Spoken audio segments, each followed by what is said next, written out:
I'm going to show you how to install your Standard Berkey Spigot to prevent leaks, especially when putting it together for the very first time.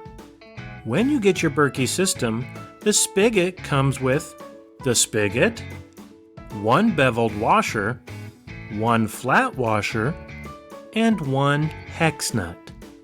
The first thing you want to do is go ahead and take these two parts off, the hex nut and the flat washer.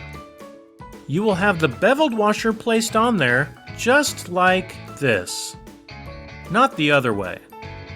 This will cause a leak. You want it to go on just like this. The next step is to insert the spigot into the lower chamber spigot hole just like this. The next step is to put the flat washer on the spigot on the inside of the Berkey, followed by the hex nut.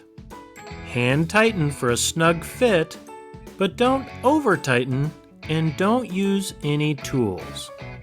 And it's as simple as that.